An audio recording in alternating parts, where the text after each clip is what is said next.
why did they do equipment costs go too high because of the semiconductors? If that goes high, what about your food? Exactly. I'm painting the picture, guys. Don't get mad with me. I'm painting the picture so you guys can see why you should be concerned about this invasion thing going on. You definitely got to look at the big picture when it comes to anything like this, because stuff like this affects everybody. You may think like, oh, this has nothing to do with me, but physically it has nothing to do with you. But when you look at the global economy, it does have something to do with you. I tell people this. I'm glad you said that. I tell people this.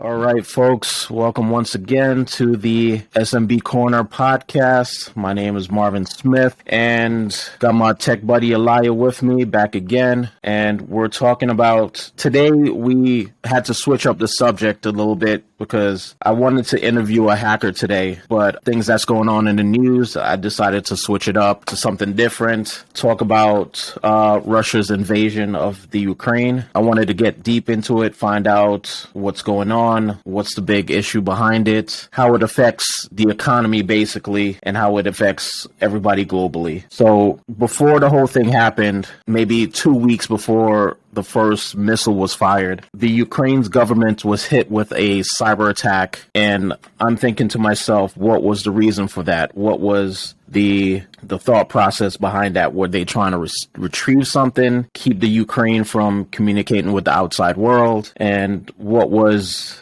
the methodology before even firing a first shot? You decide to hit them with a cyber attack first. It didn't really do much damage from what I could gather on the internet. I think it just, they were hit with a $10,000 ransom on a few machines, but nothing serious. So that's the question. What is this saying to the world? What is Russia trying to say? I look at it from a history point of view. The Ukraine was part of Russia back many ago before I was born. I see it as Ukraine being a democratic power on Russia's doorstep, just like the U.S. sees Cuba, which is a communist power, basically right at their doorstep. So it's kind of like that. I look at it as, this is a statement from Putin. This is a statement to the world that he's not the one to play around with. He's going to take that country back. Right now, it's fighting still going on. Russia is trying to push heavily into Ukraine's capital city, Kiev. But as far as we know right now, they're still fighting. They're still trying to hold it down, keep Russia out, and that's what we know so far. What's your thoughts on that, Eli? When I heard about these things, there's a few things that come to my mind because, for one, we never know what Russia is really doing, what the motive behind it. Because when you talk about a cyber attack, I googled it up just a while ago, and a few headers that popped up that say cyber attack hit Ukraine banks and government website. I'm going to say Ukraine could be hit by a data wiping software as Russia invades. I'm like, Russian-backed hacker behind powerful new malware. And I started to ask myself, what are you really looking for? Because you don't do things without something that you try to grab or try to acquire. Because remember, there's a lot of sanctions being put in play. Yeah. Before Trump lost his election, there were things going on behind closed doors whereby Trump was using his office to help Russia in some kind of way. And I was wondering whether the information was given to the Russian counterpart whereby they were trying to use that in case they want to do the invasion. They were hoping that Trump would still be in office for a second time, which actually lost. So kind of like they couldn't wait anymore until they're trying to acquire something. Yeah. Until one of my guys, his name is Mandrell, shout out to him, he said something about the semiconductor factory that they have out there that they manufacture. And me, as a tech junkie, when you hear semiconductor, it's like, well, I'm a gamer. So, I build PC. We know big video card requires semiconductor. You know the motherboard requires semiconductor. The cell phone, the TV, the computer, your tablet, your smart devices, all across the board use semiconductor capacitors. So I was like, there's something of what they're trying to do, because we know that a lot of these semiconductor manufacturers is mostly in political countries that are more democratic on the side besides China. Yeah. That we know. Yes, China do have some deal all across the country because they're one of the leading, but there's some sanctions put against them for that. On that purpose, we have Samsung, we have Sony. They're also in the semiconductor race as well. They've been in the race for more than 30, 40, 50 years because they've been doing it for long. It's not new. A lot of people have not read up on it. So when you deal with semiconductor, you deal with electronic. When you deal with electronic, you deal with the tech market. How would it shift the dynamic of it? Because already we had to deal with the scalpel with the video cards and everything else, and the chip shortage.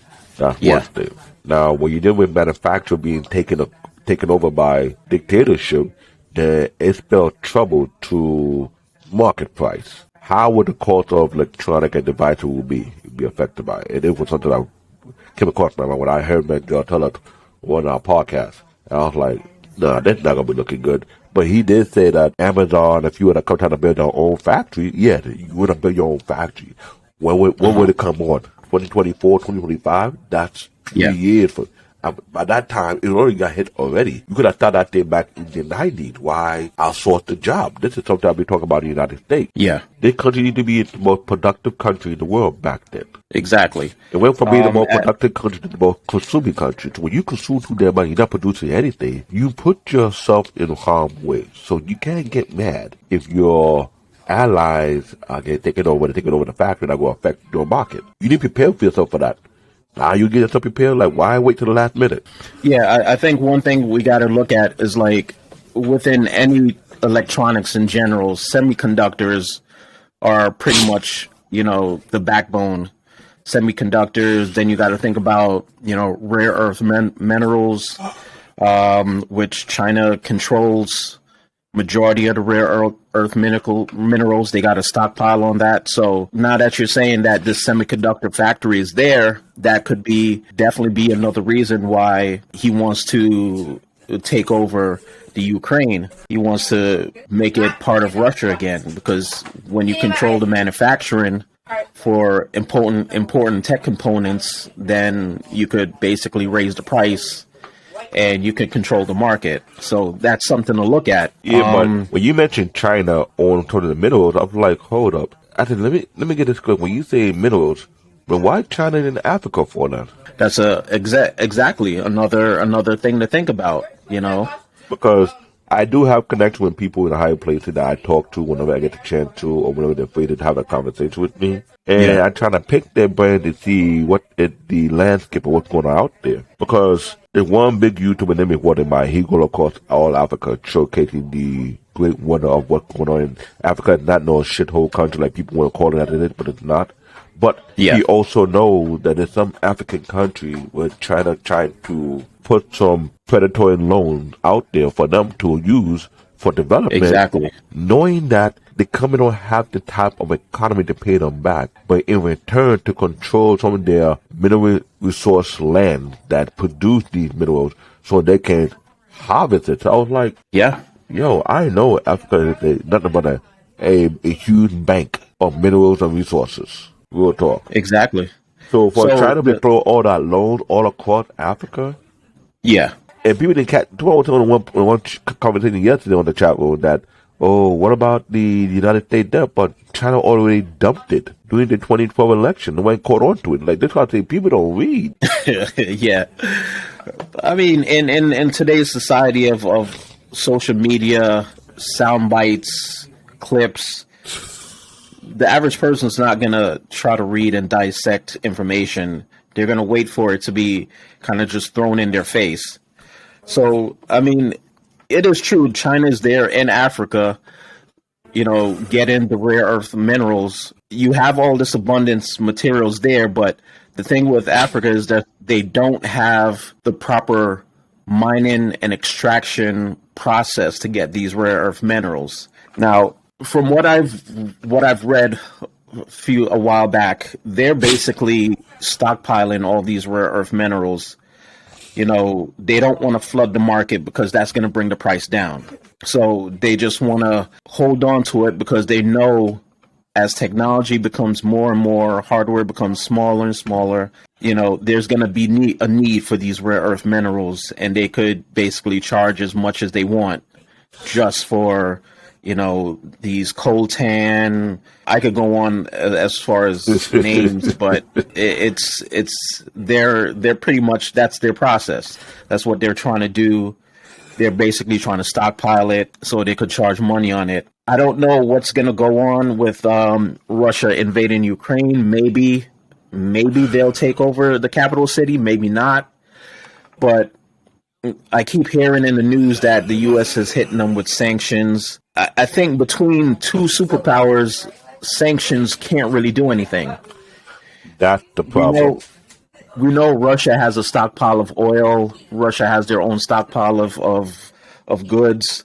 Between two superpowers, you're hitting them with a sanction is not really going to stop them. And here's the problem. I don't think people caught on to this, but there are a couple of Russian companies in the U.S. Yeah. For example, SolarWinds. It's a Russian-made software, but a lot of government use. NYPD use SolarWinds. A lot of corporations use SolarWinds.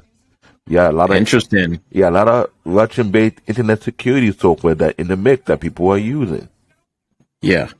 Like you can't play this game and not realize that you're hurting yourself in the long process. That's what I tell people. Like the U.S. corporate America work ethic is so backward, and they think they're so slick, but they're not realize in the long term run you're sabotaging yourself in the process. Because we tech guys, when we out there in the field, we see what we see, we know what we know, and we watching. Some of us were already predicting these things. Like you have China in your wire, you have Russia in your wire. If one of them pits, you want to remove them all. So, how can we remove China and all their hardware or their software? No, especially the hardware. Their hardware is embedded throughout your whole entire network. Yeah, we want to and remove them all of a sudden. Like, what sense does that make? You've been in bed with it for how long? Because you outsource all the manufacturing jobs. Yeah, and exactly. all the software building jobs, you almost outsource it to Russia. You don't grow your own. Yeah. So now all of a sudden, you feel like you're being betrayed. We're going to sanction. Like, seriously. Yeah, it's just, when you look at it right now, it's just between two big superpowers. No offense. I'm thinking to myself, it's just like sanctions are not really going to do anything. Because right now what they're saying is that they're cutting Russia off from the SWIFT network. For anybody who knows, the SWIFT network is basically, it's for wiring money back and forth between countries. In this day and age, I don't think SWIFT is still relevant. Some companies and countries still use it. It's still there, but with crypto and things like that, SWIFT network is still, it's not going to do anything to Russia, in my personal opinion. There's another another company called Aeroflight that Delta Airline partner with. They say they'll disconnect their partnership. Aeroflight, another Russian company? Yeah. If you were to Google all the Russian company or businesses that America do business with, you got a long list. What I find it funny, and not a lot of people didn't realize this, the Barclay used to be owned by the Russian oligarch. He completes his sales and gave it to some Asian dude from Japan. I'm not sure, it's Japan or Korea, I'm not too sure. But luckily, imagine you still have access to the Barclay. The Barclay would have been shut down right there and there. Yeah, yeah. So there's a lot of businesses that's still here and making their money off the American soil that's run by Russia. And people, I'm just looking at it like, come on, let's be logically real. Yeah. The politician got bought out. That's number one. Yeah. Two, they played a blind eye to corporate greed. Corporate greed was what put us in this situation in the first place. Like I was telling one dude yesterday about the pharmaceutical company, about the healthcare system. Yeah, the United States healthcare system is the most expensive healthcare system in the world, but yet it's overrated. Okay. Because look at it. This has been heavily documented. Almost every medicine that been manufactured in this country, the cost to manufacture have been less than $2 to $3. Yeah. But for them to manufacture it, they require grants, aka taxpayer money. Yeah. Our taxpayer money that make the medicine. So once they use our money to make the medicine, they bust the price. I was corrected between 200 to 300 to 900% of the price. What the hell is that? Yeah. But they cannot do that in Europe. Yeah. Stricter rules over in Europe regarding healthcare and medicine costs. You can't. So I do. You Yeah. can't overprice over there, but they come overpriced over here though. Yeah. Like, who are you playing? And they got with a real stupid talking point. I could not take it no more. I was like, you cannot come here and say that type of nonsense. It's capitalism, but guess what? He asked me why I'm here. To capitalize on your foolishness. Yeah. Yeah. This is a capitalist society. So guess what? When we here to capitalize on you guys. Don't complain asking why I'm here. You can't get mad when you do the same exact thing too. So when I told that jab at him, everybody was like, yo, I like, you want to do the talking part? I'll beat you with the truth. Yeah. Yeah. Let's see you can handle the truth, because you can have your opinion, you can have your talking point, but what's going on in today's world, there's the truth behind it that you're not catching on. You can't be blindsided by it and act ignorant. Yeah. You just can't. Like the Russia invasion, semiconductors, that is not only the backbone, that's one of the backbone. Yeah. Yeah. Keyword, the backbone. Every electronic across the board, from the cheap electronic to the most expensive electronic, it's going to be affected by that. Exactly. We already have a high market price on every good that we import to the country and export. So on top of that, you will have an issue with electronics. Like, come on. How much for the TV going to cost? $3 grand, $4 grand, $5 grand, $6 grand? Yeah, I think with your TV for 20 years before the price drop. Mm-hmm. What about your next cell phone? Yeah. What about your next refrigerator? Or your air conditioner? Like, you put the list down there. You want to go back to the Stone Age? No, nobody wants to go back to the Stone Age. I mean, we see it now that you tell me. We already have a chip shortage due to the pandemic. So now that the backbone, we're saying one of the causes could be that he's trying to get a hold of this manufacturing plant. Now, if that happens, I could definitely see the cost of electronics skyrocketing. And all to the PC builder, hear this. Yeah. Yeah. When the price go too high, forget about building a new PC. Because the motherboard price will go high. Yeah. Your RAM will go high. Your processor will go high. The video card is already high as it is, even though trying to drop, it may go back up again. Every component you need on a PC that require a capacitor, semiconductor, it will go high. Yeah. So what we going to put on build a new PC now? Unless you look for old parts to just use for the meantime. Incorporation. Yes, it will be affected too. The Windows migration upgrade.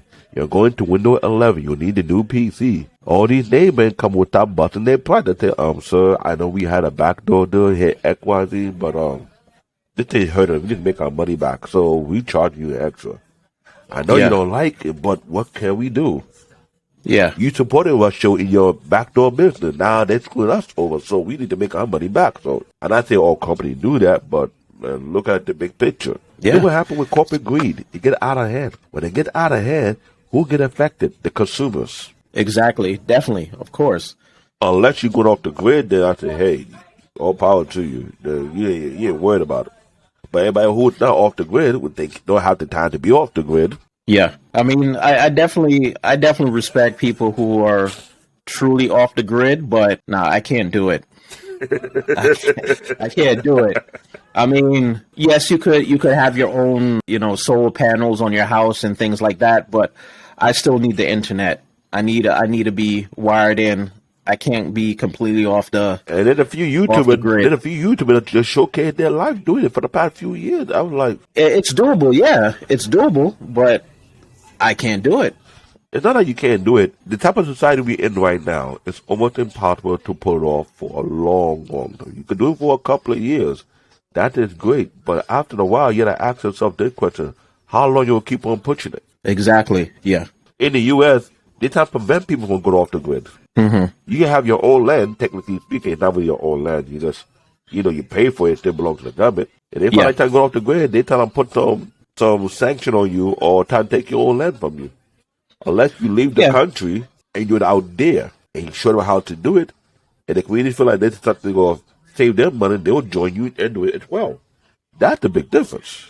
Mm-hmm. Africa is the perfect place to try to do off the grid or do something completely different. That it can contain them costs, but help them restructure their infrastructure. You can pull that one off, then you good. You the genius. You have a market right there. But the key issue is this.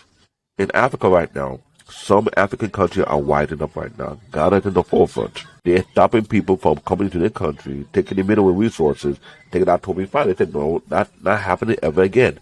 You want what you have, you get it from us after we refine it. And this is why since 2011, 2012, they welcome people to come back. Around 2019, William Martin, Unfiltered, went back to Ghana, interviewed the president, showcase what's going on, and they've been doing it for almost a decade. They invited people to come back with their knowledge, their skill, their talent to be integrated to the country and help build the country from ground up.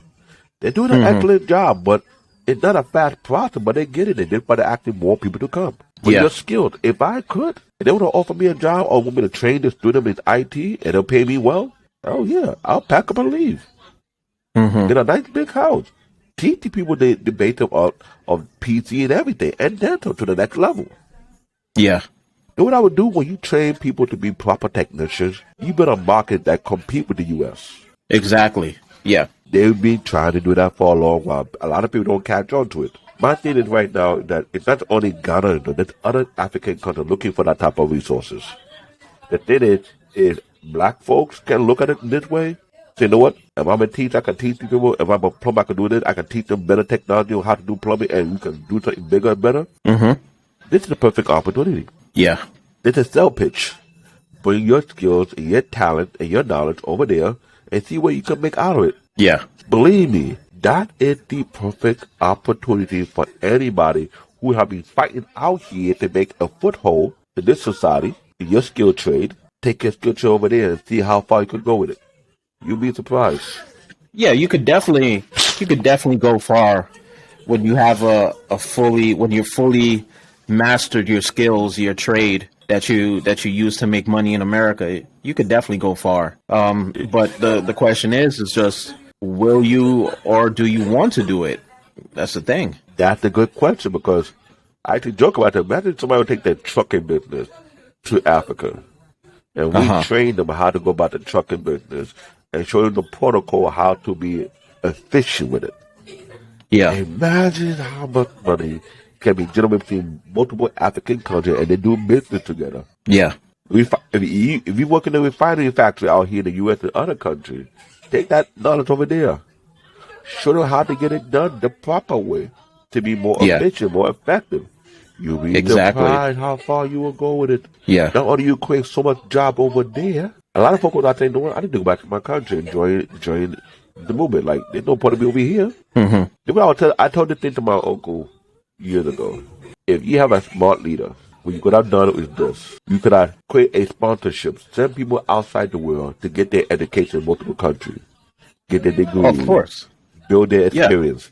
After a certain period of time, you come back, bring that knowledge, and help build this place up. Yeah. I was watching this thing called the Queen Empire. That's what people were doing. They would tell their people to be scholars, learn something, be a master of that skill and that craft.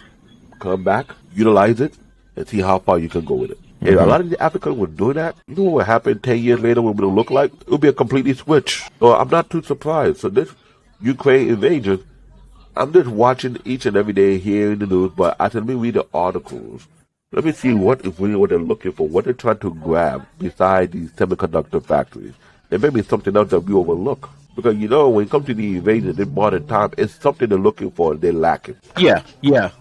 So right now, a lot of Ukrainians, they're trying to pull their money out of the bank, but there's an issue because most banks don't keep a lot of fiat currency on hand to cash out so many transactions.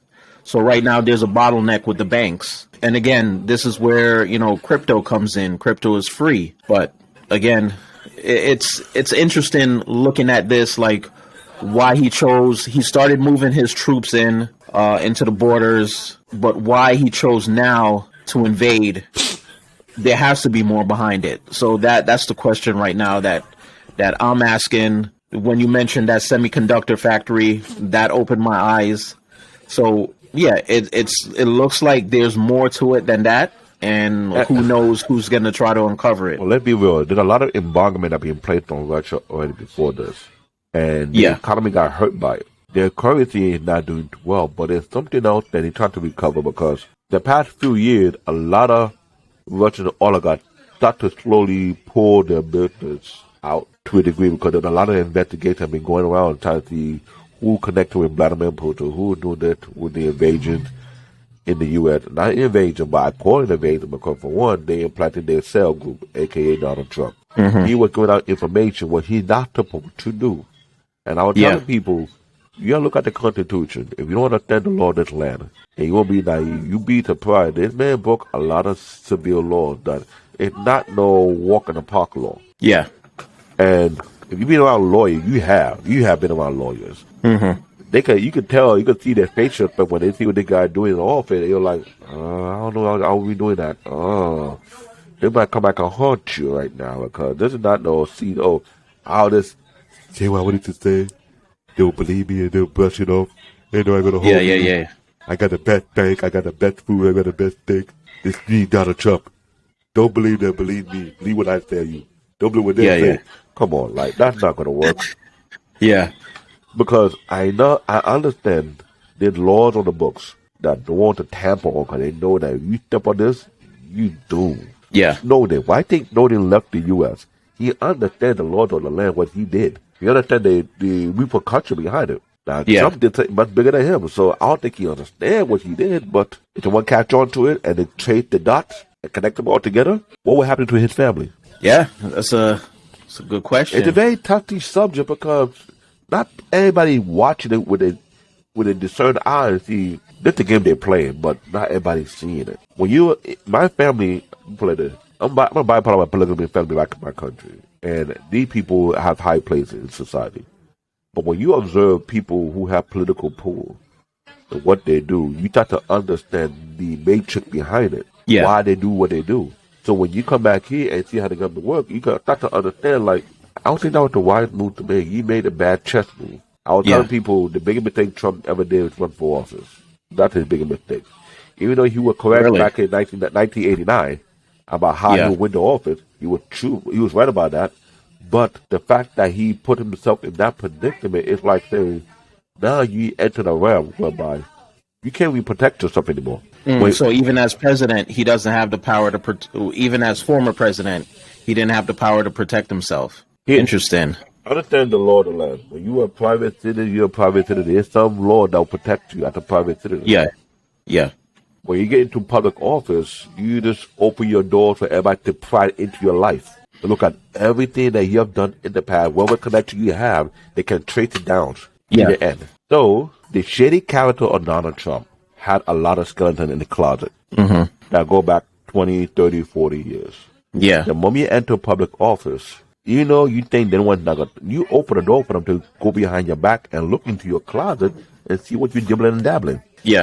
Every person who run for public office cannot hide their private life. The government have a connection into your private. They want to make sure you're not doing anything that would jeopardize the United States government and their goodwill. Yeah. So, when Trump ran for public office, he let the back door open. So, the outside government office that you know they're doing on the investigation, look into outside the inside government office, you don't know what's going on, they can look into it. And they find things that you're doing things that it would jeopardize the goodwill of the United States government, then you do. Yeah. And they realize that you did things while you're in office you're not supposed to do, and see this is connected to reason why you did these things, you do. Yeah. So, like everybody on social media talk about, Donald Trump. I look at these people like, you don't really know what's going on behind closed doors, do you? No. You don't understand you don't understand the matrix behind all the connections or how the government. United States is a very civilized country for a reason. The thing that they pull off over the many decades, they did that for a specific reason. Unless you understand how government actually works, then you will understand the agenda. If you cannot understand the agenda, then there's stuff I can tell you. Yeah. And this is why I tell people, like, I'm not gullible. I read into things. I look at it. I analyze it. At the tech, when I see people purchase certain things, I was like, this is a waste of money. You know, I used to work for UBS. Yeah. They're purchasing PCs, whereby they traders think they need two. You don't need two PCs. Get one built, super PC to do both jobs. And I get different than for your user. I get that. But you can still do it on that same PC. When I see what's going on, and we're trying to figure out who are these tech directors. Like, what were they thinking? Are they outdated or something?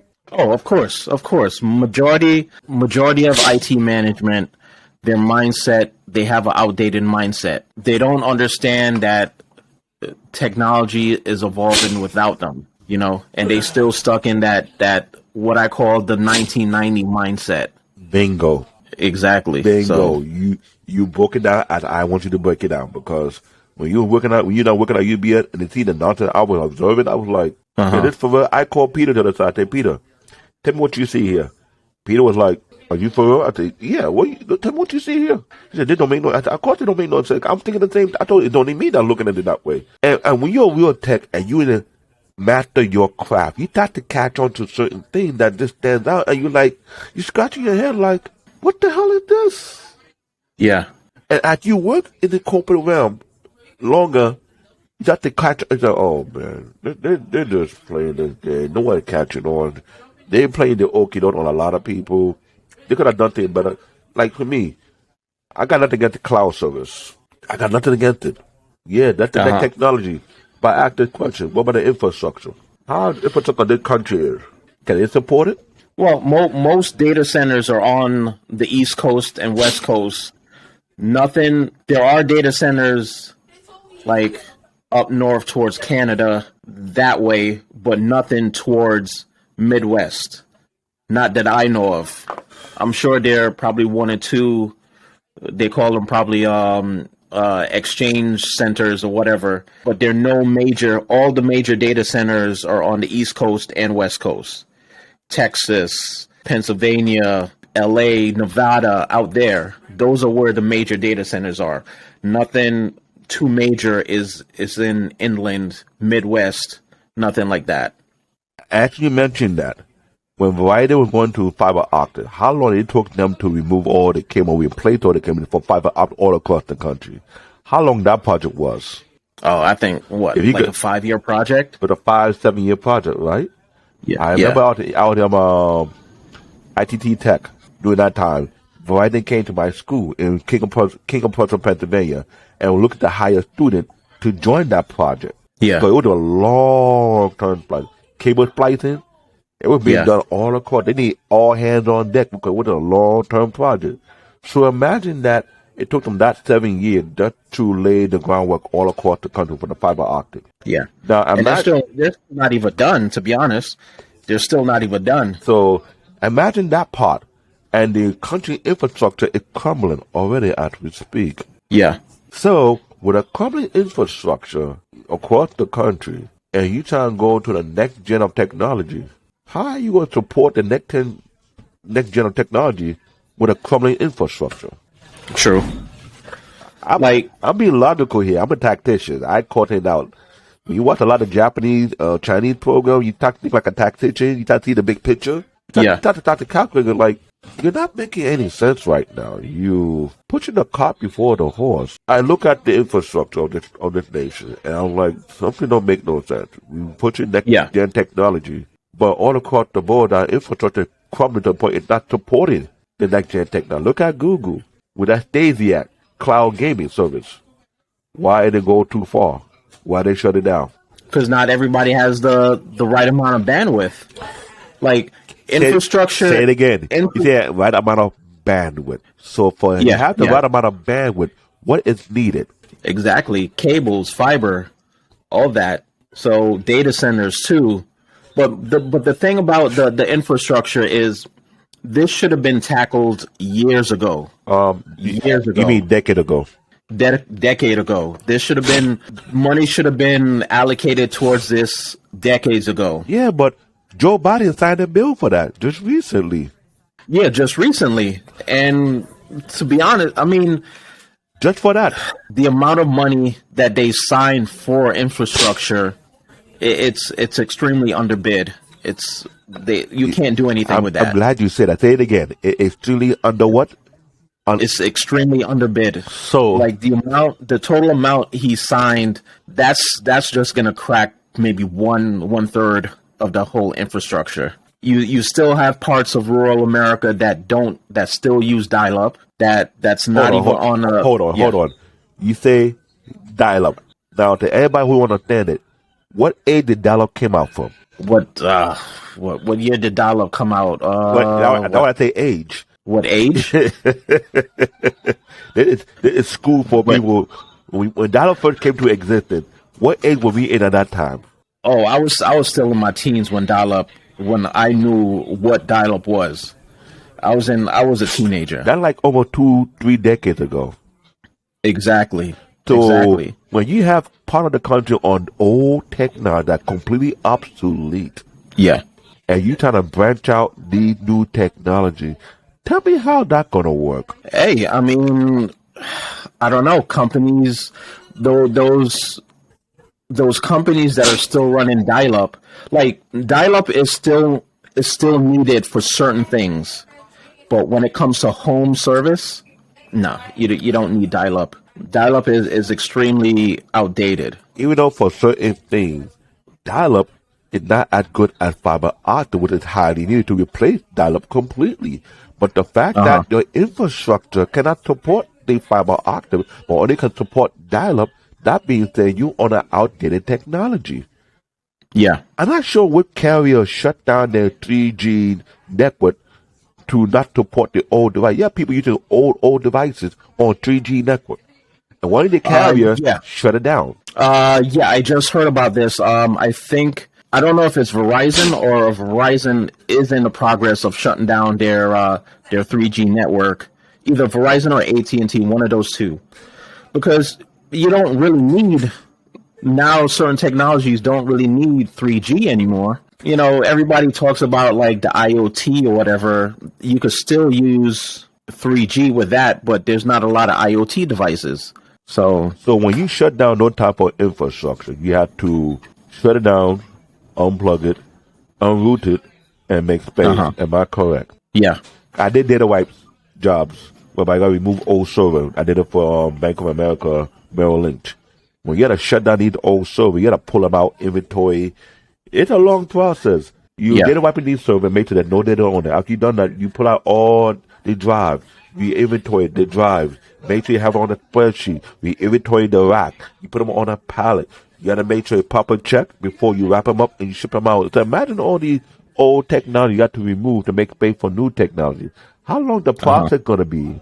Oh, that's going to be a long process. You're talking about, depending on what needs to be done, like at least 2 or 3 years. Now you get where I'm coming from right now. So while we trying to shoot for the new technology, we have to move the old technology. If you look at the process time to both, you talk about years upon years, and by the time you try to get to that next gen technology, they want to put another new next gen again, which you haven't even mastered this one you have already. So tell me how that works when a country not going backward. And now you got an issue with semiconductor capacitor issue manufacturing, whereby you're going to need these things. So tell me how it will help with the infrastructure push. Yeah. I'm connecting the dot, everything. I'm letting everybody see the big picture. This Ukraine invasion, it's going to hurt things that America required to push for the infrastructure. And, of course. And they don't have these things to benefit their bill for the infrastructure. You slow the process of upgrading your infrastructure. Like, you got to look at the big picture. These are pieces. You got to think like a general. You got to think like a tactician. Why are they doing certain things? What kind of effect will it go down the chain to come to reach your household? People like, I don't care about the Ukraine. I don't care about the invasion. But you will still care about the price cost. Yeah, of course. You will still care that the stuff you need. What if a medical equipment that you need to make sure you keep you alive require those semiconductors? Exactly. Exactly. Let me not touch a nerve on that part. There's a lot of things all across the board that in your daily life that you require, that you need, that require a semiconductor. Exactly. So as I'm connecting these pictures, that's how I think, that's how my brain works. I see the big picture. A lot of people don't see what I see. So I'm just trying to paint the picture for you people to understand. The invasion might not mean nothing to you, but it do mean something to your daily life. Exactly. And what you do and how you make the decision. So when the cost of medical equipment goes up, what happens to the cost of the medical bills? Goes up. Yeah. Semiconductor needed in manufacturing in food processing, right? The people that manufacture and produce our food require semiconductors. So For the machines. so Yep. when you need these new machines to produce these kind of food or to process your milk, to process your corn, to process your rice, and the machine they have is outdated, and they had it for maybe 10, 20, 30 years, then they remove all the new old machinery, replace with new machinery that require these semiconductors. And the cost of these machinery goes high. What happened to the cost of your food being processed? Just know, That will, manufacturers don't replace equipment all the time. They keep equipment for almost 15, 20, 30 until it's done deal. It's about to die yeah. out. And when it's Yeah. time to get new equipment, what if the new equipment cost goes too high because of the semiconductors? If that goes high, what about your food? Exactly. I'm just painting the picture, guys. Don't get mad with me. I'm painting the picture so you guys can see why you should be concerned about this invasion thing going on. There's the big picture. Exactly. Exactly. You better- you gotta, it's like you definitely gotta look at the big picture when it comes to anything like this, because stuff like this affects everybody. You may think like, oh, this has nothing to do with me, but physically it has nothing to do with you. But when you look at the global economy, it does have something to do with you. I tell people this. So- I'm glad you said that. I Yeah. tell people this. If you look at every electronic you have in your household, look behind it. Where they say it was made, either made in China, either made in Taiwan, or made in Japan, right? From your fridge, from your deep freezer, from your stove, from your microwave, from your air fryer, from your blender, your Ninja Turtles, your NutriBullet, your TV, your DVD player, your PlayStation, whatever, right? Everything requires a semiconductor capacitor. Yeah.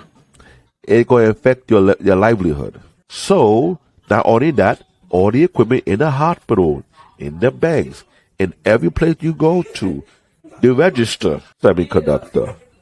The Yeah. stove, semiconductor. Your microwave, semiconductor. So we go on, let me connect all the dots so you can see where that lead to. That's what I asked you. Are you going to go back to the Stone Age? So, as I was saying, Yeah. as you connect all these dots together, what that lead to? Your cost of living going to go up tremendously because of this invasion. Exactly. Exactly. That if the U.S. is not buying these semiconductor capacitors from the Ukraine. They got an issue with China with the bust price. How much are they getting from South Korea and all these other backs? Right? They getting enough or they need more? Everything is connected to something that will affect your daily life. Exactly. The buses that we get on, these MTA buses, the cars that you These get are- on, they require Electric- semiconductors. Exactly. These electronic emissions regulated buses, Oh, they're all run by computers. and then new computer requires semiconductors. So Exactly. if they need these semiconductors in order to get it from Ukraine, not from China, not from South Korea, what happened to the prices on your bus fare, on your subway fare, or you're trying to buy a new car? Forget the chip shortage now. You got semiconductor shortage. What happened to the price on the cars now? You'll get a horse and carriage? Nah, nobody wants to go back to that. So Hey, I'm just painting the picture. I'm just being an artist right now. I'm not being a tech right now. I'm being an artist. So I'm painting the big picture so it connect all the dots. Sometimes you had to talk this way to get people to start to think and realize, they're going to affect me in the long run. A lot of these things going to mess up my livelihood. Like, we'll talk, like, what the heck is going on? You think it's not going to affect you, but it definitely will going to affect you. When I tell people about the trade war is affecting everybody. The price of groceries went up. The price of food went up. Yep, The definitely. community costs went up. Everything required, whatever product you're using. Gasoline, soybean, milk, exactly. corn, Yep. whatever. Import, export. All these things going to affect you. And now that the main backbone that affects every aspect of our livelihood, this is why I said this is the most biggest consuming country in the world whereby we're not prepared for these kind of things. China was prepared for this. Japan was prepared for this. South Korea was prepared for this. Singapore, they manufacture their stuff so they can level the cost down to a bit. Exactly. Yep. The European nation, in some place, they prepare for it. So they can bring down the cost to a bit. The U.S. was not prepared for it because then why? They was outsourcing all the job to everybody else. Exactly. You don't need a manufacturer. You just make it for us. We didn't buy it from you. But when you don't have your own homegrown, and this affects you, and corporate greed, the politician being bought off by the corporate greed, it's going to affect your livelihood. That's why the election, your vote matters. Know who you're voting for. Because maybe they're going to rip you off or protect your pocket. Yeah. It's going to affect you guys. I'm sorry. I got to give you the public announcement speaking, connecting all the dots, connecting the pictures. At the tech, I have to see the big picture. My job is to find solution for a problem. To find solution, you have to diagnose the problem. Am I right, Marvin? Yeah. Yeah. That is true. We had to diagnose the problem, see what the problem is, and see how we can fix it. And take notes. Sometimes the problem can be fixed quickly. Sometimes the problem can take a long process to get fixed. But you know why? There are different factors to the problem. You have to fix a certain branch of the problem. Yeah. If you cannot fix a certain branch of the problem at the tech, the whole big picture of that issue to be working will still be a problem. Do we do at the tech for a living? We work out there. Everybody think it's so easy. No, it's not easy. You have to be on your P's and Q's. Exactly. So at the tech, we act like doctors because we have to diagnose the problem first before we fix the problem. When we know what the problem is, you have to figure out the solution, how to fix it. When you find out the best solution for the problem, you have to execute the solution. Yep. To execute the solution, you have to figure out if you need to fix this branch of the problem or you're going to fix that branch of the problem. Which one comes first? Because you got to do whatever you want because you got to fix them step by step. When this branch is fixed, I can fix the next branch of the problem. When this branch is fixed, I can fix the next branch of the problem. Guys, it's Tech 101 about being a real tech. We have to learn how to diagnose the problem first, find a solution, now fix the problem, then try to execute it in the best of your ability. Because sometimes you get roadblocks that prevent you from finding a solution to the problem. So this invasion created an incident ticket. Not a request ticket, an incident ticket. An incident ticket, yeah. Now, in an incident ticket, there are multiple people going to put on the ticket to fix the problem. Who will fix this part? Who will fix this part? Who will fix this part? Who will fix this part before the incident ticket be resolved? Sometimes the ticket lasts for years to be fixed. Exactly. SLA. Yep. Hello. I know, Bobby. You know me. Nah, man. That's good. That's good. When I paint the picture, people think I'm crazy, but I'm not crazy. I'm trying to let you know how we tech work in corporate America. Our job are not easy. Yeah. We part of the backbone. We doing the dirty work. While everybody looking clean, looking cute, looking fly, and everything, we sometimes go under desk. We gotta go into closet. We gotta do all. Sometimes it's a 5-man team. One guy's here, one guy there, one guy here. We walkie talking each other. You check the port on this end. That port work. Okay, I'm gonna check here. Yeah. This is what we do for a living. Exactly. Sometimes it takes almost all hands on deck. Sometimes I gotta go to another area and find out what's wrong with that server. That's not up and running. Call the other guy in the next location. Make sure they have a backup server running. Yeah. Did the job of a tech. We part of the backbone fixing everyday issue that if something goes down, we be one responsible to get it up and running. Exactly. So when we have these conversations, we're here to educate you guys because you think it's not a big deal. It is the big deal because when it comes to semiconductor, on what even my keyboard, I got LED, use semiconductor. Exactly. That's what it is. Stuff like this affects everybody. I mean, even right now, like the U.S. economy is the stock market itself is basically been taking a hit since the first missile fired. And you know that all the tech companies got hurt the most? Yeah, of course. All the tech company. You see the stock just went, whoop. We're like, oh, because you know why? They realized something. This guy is messing with their money. Yo, Putin, why don't you chill out? What's wrong with you? You messed in our pocket now. Now we got to figure out how do we deal with this part of the end of our business. Yeah. You know we burn out our tech. Our tech are burnt out. They want to quit their job. They can't take it no more. We got too much. Yeah. Come on. Anyone who's been a tech, who check their tech queues, they have a whole bunch of tickets, and there's some tickets unfixable, and we keep telling the boss, well, we need more hand on this. I can't do this by myself. We need a whole team to do, like, come on. So you see all the tickets, you see other tasks behind the ticket that we got to resolve, and one of the tasks, y'all blocking us like. Exactly. This is a big, massive incident ticket right now. It's a big, massive incident ticket. So how are you going to resolve this ticket right now? Let me see. That's the question. That's the question. I mean, right. So right now, Ukraine They're not part of the EU. They're not in NATO. But if Russia takes Kiev, what now? So they're on the borders of NATO countries. What now? That's the question. That's the next level of the ticket. What now? So yeah. And right now, I don't believe every American wants to go to war with Russia. That's not going to happen. I don't know if it's going to happen, but right now we're not even a stable country to go to war. I know.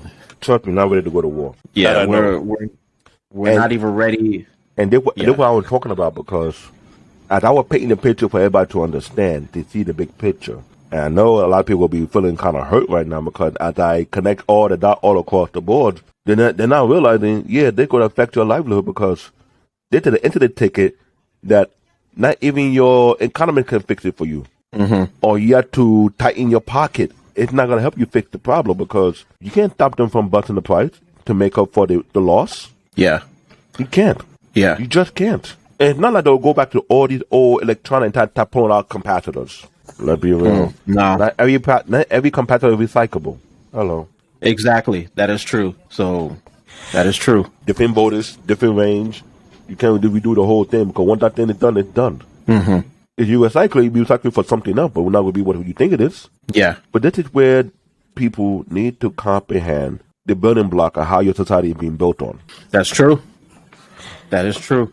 History lesson 101. I'm a black nerd for a reason. I support black nerd, but we need to be knowledgeable and wise about what's going on around us. Well, of course. Of course. So when I see certain things happen, like you said, what the reason behind this thing? Why are they doing this? What's the purpose behind it? Is it going to affect my livelihood? Is it going to affect my decision making? Did I cut things off? Yeah. To save extra dollars? Did I have to sell my car? Go horseback riding all of a sudden? Horse and carriage? Hey, I'm just saying, I'm not saying everybody going to do it, but if the cost of cars go up because they make up because they don't have enough capacitor to put into the car to make it run. We're not using analog. No, let me think people understand this. The era of analog cars are gone. Oh, of course. They are long gone. They're long gone. Every car in America need a capacitor, need some chip for it to run. Exactly. So your car either is semi-electronic or fully electronic. Yep. Either way, it still need a capacitor, it still need a chip for it to run. So you have a big family, you want to commute your family from one end of the country to another end of the country. The planes, should I go on? Should I add on to the plate? Because you cannot overlook these things. You just can't. This is not no big deal. It is the big deal because it will affect your livelihood. Yep. There are business being done behind closed doors that you don't know about that particular company they manufacture for us that we need to keep our livelihood going. When that is taken out of business due to greed, what did the corporate head going to do? That could be a big loss in their pocket. They may have lost maybe a couple of million, a couple of billion, and they don't like that. But who they going to turn to get the money back? Mm-hmm. Us. Consumers, we are the consumer. We pay for those services. We pay for those goods. We need to understand and not neglect the news, what's going on around you, because at the end of the day, you say it's none of your business. Then when things have to go, you say, yo, why they bust the price for? Why the price so high? You forget the chain reaction that happened a few weeks ago that came down to this. It's like I'm saying, when everybody overlooked the invasion, it's not no big deal to them. But a few weeks later, everything goes up again. And you get mad. You're asking why they're raising the price, but you forget that's a chain reaction. It's like a domino, it's like a domino effects. Everything affects something else that's being put out there. Services and good in this country are connected to so anything that we don't know about. Because a lot of us don't want to read. A lot of us don't want to do our research. Yeah. A lot of us don't do our homework. And you wonder why thing goes up. This is why it goes up. Because if you're not prepared for these things, if you're not aware of these things, what do you think going to happen next? Yep. We're not talking about the invasion just for political. We talk about invasion on the technical aspect of things. This is a big deal on the technical aspect of things because it does affect my monitor use capacitors. My keyboard, my mouse, everything in my house, the TV, the tablet my kid use capacitors.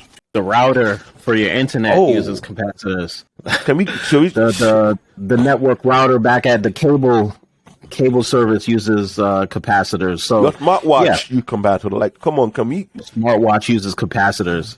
Shall we go on? Like, come on. The subways. The subway train use capacitors. Yeah. Like Exactly. when you use your tap, your Metro card to tap in these capacitors. Like Capacitors. Yep.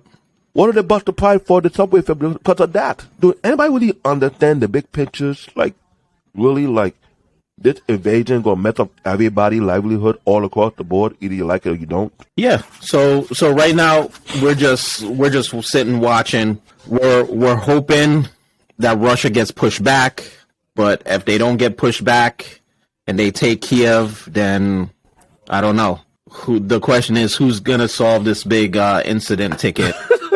Don't please. So, I would say this: do not put the internet ticket in my queue. I'm not touching it. Yeah. You put it in my queue, I'm suing you. So I am not trying to fix this issue. That's beyond my pay grade. Okay. yeah. And that's why I use internet ticket. I'm trying to give you people the terminology we use as technicians. We do these things on a daily basis as techs. And when we go in every day, what we are fighting against, what we're dealing to resolve, these are things that are connected to many aspects of our life. And we understand that. This is why we do this for some of us are passionate what we do, because we learn more as we go. We keep our brain active. Mm-hmm. You keep the brain juice going. Start to analyze, start to understand. Yet I like to talk, but I talk from a purpose. I talk for a reason, because if you don't comprehend what's going on around you, it's hard to explain it. I find a very artistic way of explaining things and connecting the pieces to the puzzle, because people think this is just some joke. This is not a joke. We're in the computer age, guys. Yeah. And this computer age requires chips and capacitors. You are screwed. Yep. Exactly. You cannot go backward now. Nope. It's too late to go backwards. You can't even go backwards if we wanted to. You guys on social media, you need your capacitor, you need your chips, so you are affected by it. We've been assimilated to the computer age already, as it is. We got a small part left with today's society to completely cover with computer age. Other than that, there's no going backward now. So this is going to affect your livelihood. Either you like it or you don't. Mm-hmm. So as you're watching the news, you can hope and pray that don't go further than what it is, because if it goes further than what it is, then what next? Oh, yeah. If Russia takes Kiev, then I don't know. To be honest, I don't know, because right now you're occupying another country that's sitting on the borders of NATO countries. So for people who don't understand NATO, it's European allies that the U.S. is part of. Now, if you attack a NATO country, then the U.S. has to respond because they're an ally. And once the U.S. responds, then, hey, military forces got to be full military might has to be rolled out to that nation. I didn't look at the definition. NATO means the North Atlantic Treaty Organization. These are multiple countries that came together and make a treaty. The treaty first came to play during the Nazi era.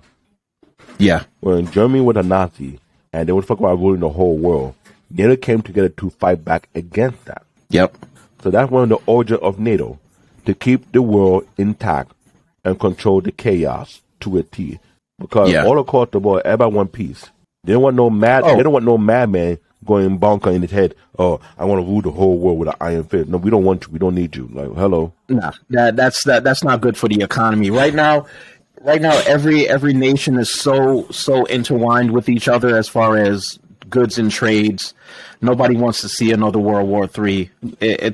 It will be total devastation. You like your ramen noodles, right? The ramen noodles not made in here. yeah. Your ramen noodles are not made here, so that comes from another country. All your exotic food that's not based in your country, it's not exactly. It comes through something, so you can't play this through something. Yeah. So you can't be naive to say, oh, stuff like this doesn't bother me, or it has nothing to do with me.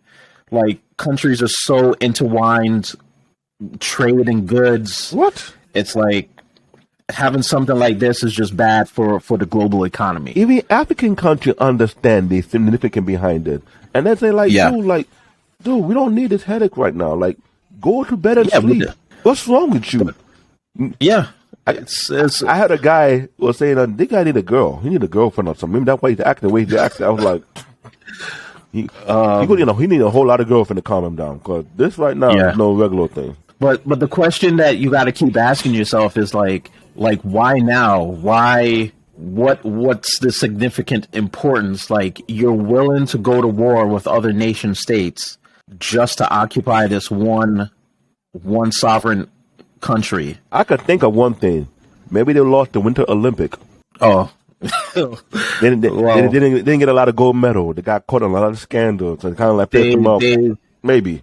No, so they couldn't go under the Russian flag for the Winter Olympics. They went under ROC.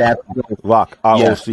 Yeah, they had to go under something else. The Russian Olympic Community. I was like, oh, ROC? Yeah. I thought it was ROC like, oh, I was like thinking that one. I was like, okay, it's another different kind of ROC. Now, this way JD can sue them. Yo, you took my name in. Come on. ROC is my name, man. Yeah. If I was JD, sue Russia. If you had the money to sue Russia, but yeah, it's just why now? What's the significance of this sovereign nation? Like, why are you willing to go to war just over this? Like, what's the strategic behind it?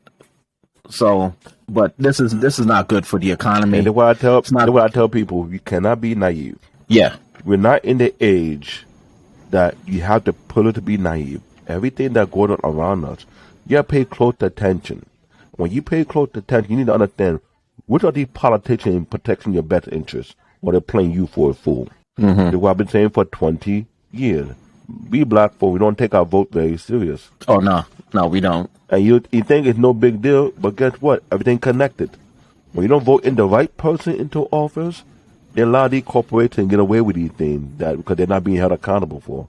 You start putting the right people in office all across the board, and they start putting particular law that hold these corporations responsible and accountable, then you're going to be having these jacked up prices. Mm-hmm. True. Everyone talk about capitalism, you can capitalize, but when your life is on the line, you don't want to capitalize on your life, do you? We'll talk. Nah, I totally hear what you're saying, man. And it's all about you could be a capitalist first and foremost, but when it comes to your life, you got to think about that first also. So I'm not trying to be a capitalist. I understand by doing the proper. I want to be a good businessman who's not about to use people for the sake of making money off them, because that's unethical to me. That's being dirty and grimy. I cannot do that. That's why at the time I love what I do for a living, because as I learn things, I can help people down there who don't got the money these corporate people have, and just bring down the cost for them and teach them things so they can pass on to the next generation. Uh-huh. I believe in educating my customers more than they can pay, this and this walk away and get. No, because when you educate them more, you get their intention. They'll come back and ask you a question. What can I do if I want to get? I say, there you go. We can have the conversation. And I say, educate them. I can keep my business going. They'll be my ongoing customers. It won't be no wham bam thinking, man. They understand when you do business with me, you learn something from me as well. They come educational. Exactly. I try to build that dynamic, because it's not an easy dynamic. Don't get me wrong. It's not easy. Not everybody thinks the way I think. Yeah. I'm not the typical technician, so I'll just keep it like that. Yeah, yeah. I like to have conversation, but also get your mind working again. It's good to have conversation, because when you have this type of intellectual conversation, you keep your brain active and keep you away from Alzheimer's disease. It happens to people who don't have less active minds. Yeah, that's true. So you have a very active brain. It keep your body active, keep you going, keep you thinking, keep you moving, keep that juice flowing. Yeah. So I am a thinking man. I like to think a lot about a lot of things. I like to analyze things. I like to see the big picture of it. What would it lead to? It keep your thought going. I don't want to be like, well, I don't care. No. I need the brain working. And as long as the brain keep on moving, it keep me alive. Yeah. When you have a less active brain, then you want to die quickly. That's what you're trying to tell yourself. Like, I'm just being real. I got a grandma who had a friend who was a professor, and she cannot forget nothing. Her brain is really active. She said she read a lot. I'm like, whoa. In the 80s and the 90s, and she talked normal. She's not forgetting nothing. I'm like, damn. Yeah. Yeah. Real talk. I want to be just like her too. But you gotta keep the brain working. Keep the juice flowing. That's it. I mean, you can't rely on TikTok and social media for your news.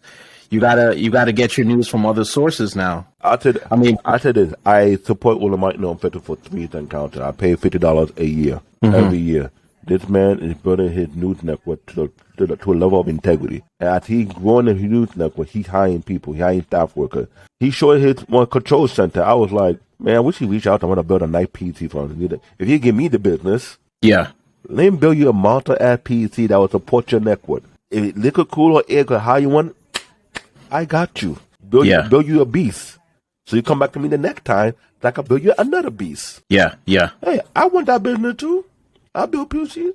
And when somebody can hear me and I'm talking about this thing, I'm like, sir, when I'm strong at PC, I get a team, we come together, we build you a beat for your network. You want to continue to expand.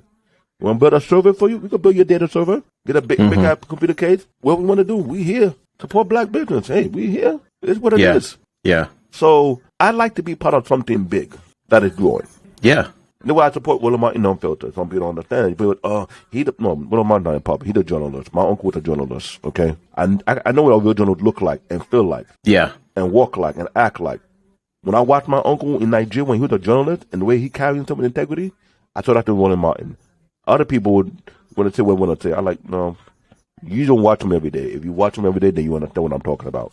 You just pick and choose what you want to watch and say, oh, he didn't. No. Watch him on a daily basis. Watch what his news network does, then you understand what I'm talking about. That is real black news. Keep you informed, keep you educated. Education is key. This is why you gotta keep your brain running. My wife used to get married, or you want to play William Martin, but you don't realize you learn something every day from watching William Martin Unfiltered. There's something you don't know, you're not going to realize you're going to need it for your everyday life. Yeah. This man decided to turn his news network into an educational program behind closed door without you even realizing it. When you start to watch, he break down things for you to understand the laws of the land, the thing why certain businesses can do what they do, why they did these type of things. He break it down for you to understand how they operate. If you don't understand how they operate, you don't know why they did things to you, why they charge you a high bill for. Like, come on.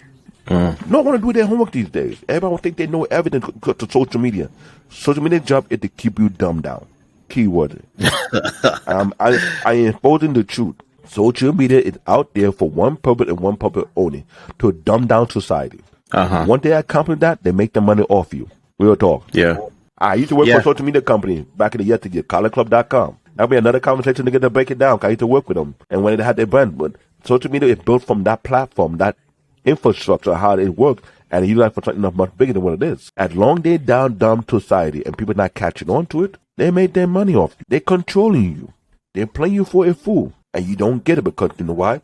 You don't do your homework. You don't have an intelligent comment. You don't dissect the information properly. Yeah. You're becoming gullible. When you become gullible, what can you do? Yeah. You just continue to be gullible. Man, I'm just throwing out so much German knowledge right now. It's not even funny. I don't know what to say right now because I think I just broke down everything about Ukraine and all the connections that it leads to. Because have you watched every day? I mean, since this whole thing started, I've been watching every day. So, but what continues to baffle me is just why that cyber attack before the first missile launched. That's what's getting me. But thing is, not that the cyber attack, they send out data wiping software. Why are you wiping people data for? Exactly. What are you trying to do? We know that when you wipe somebody's data, it shut down functionality of certain systems, certain hardware from working a certain way. When you're doing that, you trying to reformat it to your own purpose. So why are you doing that for? Yeah. People don't really pay attention to these things because they feel like it's none of their business. Yeah, but when it affects your livelihood and when you purchase, it costs too much money, it all go back to what you didn't pay attention to. Yeah. But I've definitely been watching. I've watched the markets take a hit since this whole thing started. The only thing that's doing really good right now is the crypto markets. But for now, I think for now. So, but they took a dip a while ago. Yeah, they took a dip before this whole thing started. Because other country like I don't think it's China, but it may be China, but another country was cracking all the crypto farms and shutting them down. Yeah, it was China. But the issue behind that is they're rolling out their own cryptocurrency anyway, so that's why they shut down most of those crypto farms. But a lot of those crypto farms actually came over to the U.S. That's another thing I want to talk about next week with like states and tech startup companies. A lot of those crypto farms actually came over to the U.S. and they're operating in the U.S. in crypto-friendly states. So it's that'd be a cool conversation to get into, because I think you should do this every weekly thing now, the tech talk thing, because there's so much. I'm going to do this every weekly now because there's so much information that people are not catching on to, and they think they know what they're doing. They think they know what's going on. They have no clue about it, and I do my best to simplify it. Yeah. I was doing a few minutes ago. I was painting the picture, connecting all the dots to why this invasion is going to affect your livelihood. This is real talk. Yeah. You can't overlook these things, because when you overlook these things, then you wonder why the milk costs so much money. You wonder why your food costs so much money, your clothes cost so much money. When you want to ship out stuff out there and it costs so much, everything is connected. You can't do nothing about this.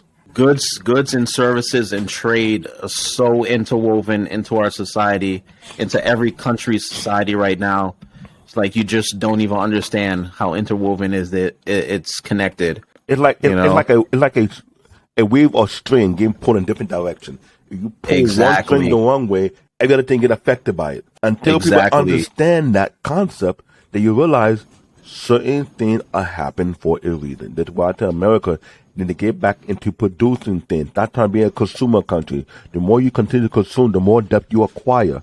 The more debt you acquire, let's be real talk. When people try to quit jobs and don't want to work, you can't force somebody to work, can you? No, you can't.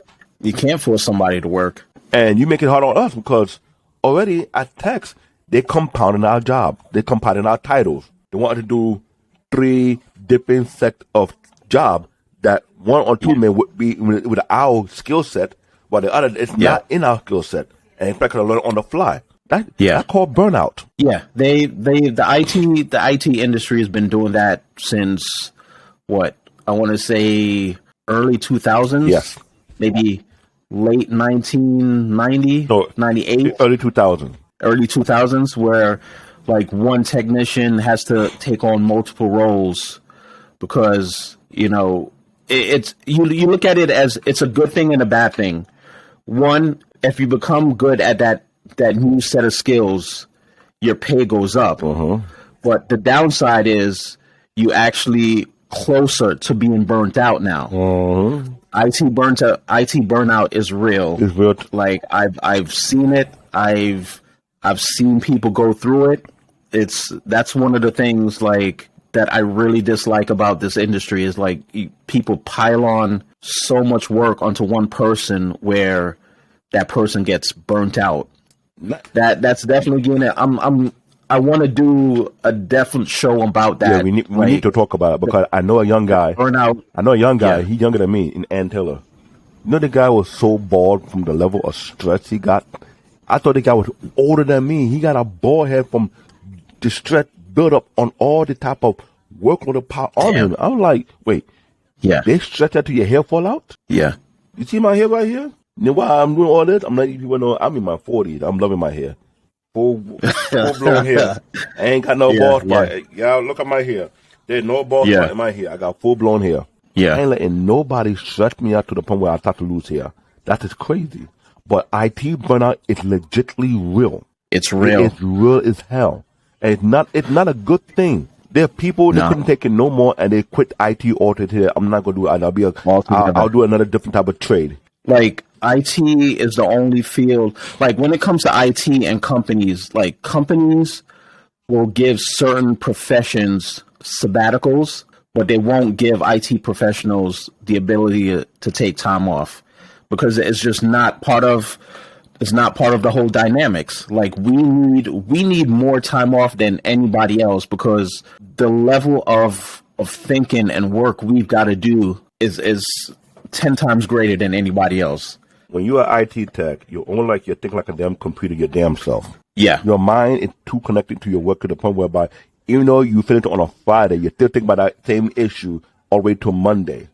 So it's time to figure out a solution to the problem, and that's to have your.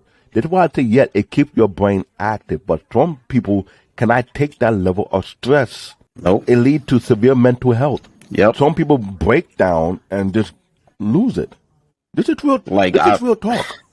IT burnout IT burnout is a huge crisis that have not been talked about in ages right now. Yeah. It have not. Now you have all the mental health crisis people are talking about a lot. But they have no clue about IT burnout, one of the biggest contributor to mental health issue. Yeah. They're one of the biggest. Real talk. One of the biggest. Real talk. IT burnout is real. I've seen it firsthand. I've seen it happen to people. It's definitely real.